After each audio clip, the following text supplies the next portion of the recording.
General Hospital spoilers for July 19, 2023 reveal parental concern, shattered lives, sisterly bonding, and so much more. You won't want to miss a moment of this intense new episode. Curtis, Donald Turner, may be in critical condition after a gunshot wound, but that doesn't mean he has Portia's, Brooke Care, undivided attention. When Spencer Nicholas Alexander Chavez is back by Trina's, Tabyama Ale, side, sitting vigil for Curtis, Portia notices and questions the young man. Does she want to know how that parenting class went and how he gets along with Esm, Avery Kristen Pohl? Spencer and Esm getting closer is exactly what Portia wants in order to keep him and Trina apart. Meanwhile, Trina is worried about one dad but gets comfort from another. Taggart, Rael Andrews, stops by to check on Trina, and the father-daughter pair spend some time talking about all that has happened in their lives of late. Sasha, Sophia Matson, is still confused about why she can't remember putting those clothing items in her bag and worries she will end up as front-page news again. Her life seems to be spiraling out of control, and she is not sure how to stop it. To that end, she attempts to do damage control on Wednesday, but will she just end up creating more damage in her life in the process? That's exactly what Gladys, Bonnie Burroughs, seems to want in her quest to hold onto her power over Sasha and her finances. Christina, Kate Mansi, is in a state of shock that Molly, Holiday Mia Kriebel, has all these negative feelings about her, going as far as to call her a narcissist. That seemed to come out of left field when all she wanted to do was help her sister start a family with TJ, Taj Bello. As she works through her feelings with Sonny, Morris Bernard, will she find some answers for herself? Finally, Molly opens up to Sam, Kelly Monaco, and tells her every emotion she has been having since learning of her fertility problems. Does she confess how she treated Christina and feel any regret? One thing we will say about General Hospital's Carly: very few viewers take an impartial stance where she's concerned. Most don't even classify her as a character they love to hate, instead falling very distinctly into one camp or the other. But this week, as Sonny's ex watched Drew be hauled off to prison for a crime she refuses to acknowledge having committed, a whole lot of the soap's fans lit their torches and hoisted up their pitchforks in response. Now, to be fair, this reaction has been building for a while. In some cases, years. After all, one of Carly's defining traits is a complete and total inability to accept responsibility for her own actions. In fact, it's this characteristic that inspires loyalty in some and loathing in others.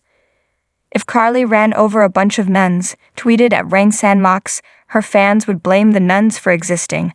Whatever it takes so Carly doesn't have to accept responsibility for her actions.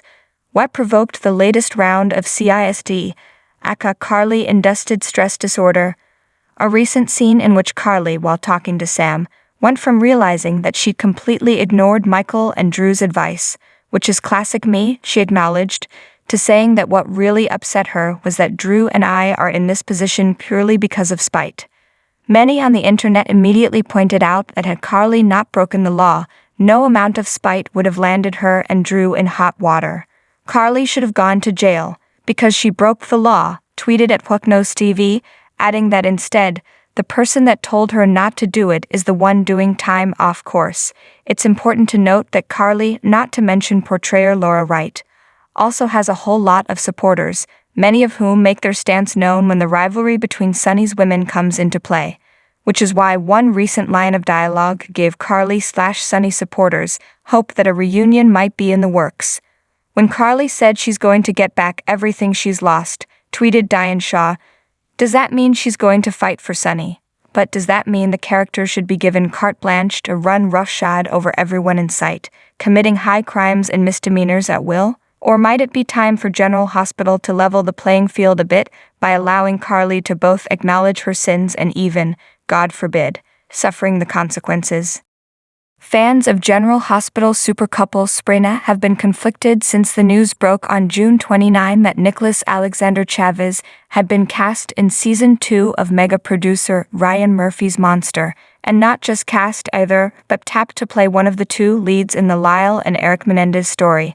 In short, the rising star is on his way, but amid all the congratulations being rained down upon the Emmy winner, there's also been concern. Did his new role in the limited series mean that he'd be leaving his current role of Spencer? Would it mean the end of Sprina? Yes and no. Yes, Chavez will be off the soap for a while during filming. Sources close to the daytime drama tell our sister site TV Line. But Spencer will not be recast in his absence. The part will be waiting for him upon his return, and he is expected to return once production on Monster wraps. Season 1 of the anthology series focused on serial killer Jeffrey Dahmer. Season 2 will do a deep dive into the case of real-life brothers who were convicted of murdering their parents in 1996. Although the young men did eventually admit that they were guilty, they claimed that their actions were spurred by years of physical, sexual, and emotional abuse.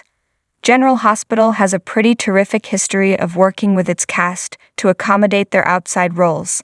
In fact, in 2022, the show helped free up Chavez to star in the Tubi movie Crushed. General Hospital EP Frank Valentini was really good about helping me figure out a schedule that worked for everybody, the actor told. In this episode, Nettie made a decision after Tracy's heartfelt plea. Chase also told Gregory some truths about Tracy. Sunny was all for Anna's idea to make herself bait for the shooter, but Dante wasn't. Ava and Austin came out as a couple, while Austin also had some threats. And finally, Felicia and Lucy found themselves in trouble in Pine Valley. Now let's dive a little deeper into the details. Tracy, Jane Elliott, and Brooke Lynn, Amanda Setton, were alarmed when they found Olivia, Lisa Locicero, hysterically trying to find supplies for the Quartermain GH picnic. She was just crushed about everything that was going wrong, and Cody, Josh Kelly, arriving with an injured Leo, Easton Rocket Sweta, didn't help. Leo had taken Comet out on his own and hurt his knee, but not seriously. Chase, Josh Swickard, and Gregory Harrison, were all in for an impromptu Eddie Main concert in Rice Plaza. Chase was there to watch over Nettie Wally Kurth, while Brooke Lynn and Sunny, Morris Bernard, were busy.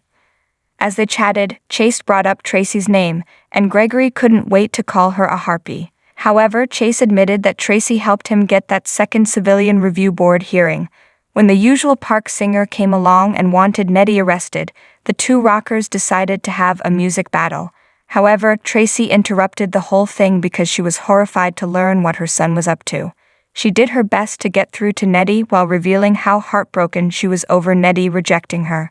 In the end, Nettie walked away and Tracy was crushed. Oddly enough, Nettie went home on his own. Dante, Dominic Zamprogna, tried to talk Anna, Finola Hughes, out of setting herself up as bait for the Metro Court shooter, but Sunny was all for the idea. He knew it was dangerous, but he wanted answers as much as Anna and believed this would work.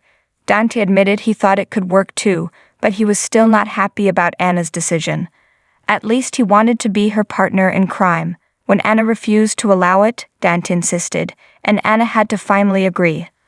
Ava, Maura West, and Nina, Cynthia Watros, sat down for some drinks and girl talk at the Port Charles Grill, because Ava couldn't wait to tell her BFF she had sex with Austin Roger Howarth.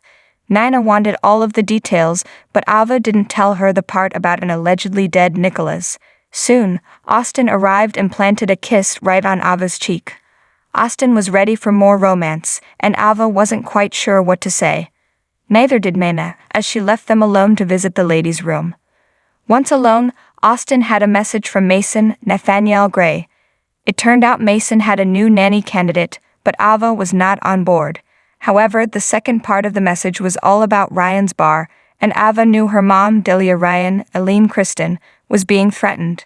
Sunny soon showed up, and Ava took the opportunity to suggest that Pilar get an assistant nanny who could be the only nanny while Pilar was on vacation.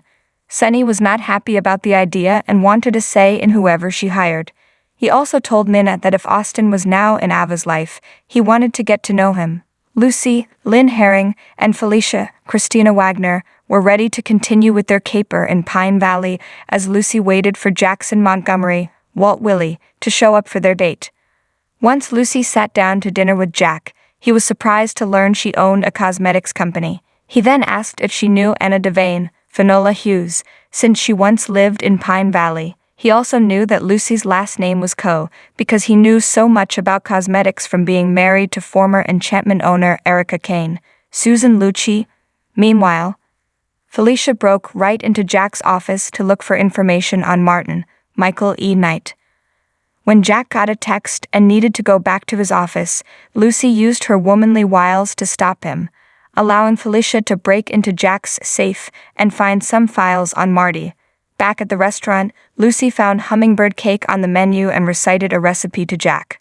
Lucy was surprised when he happened to know the secret ingredient was bourbon. The next thing we knew, Jack entered his office with a cop, as well as Lucy in handcuffs.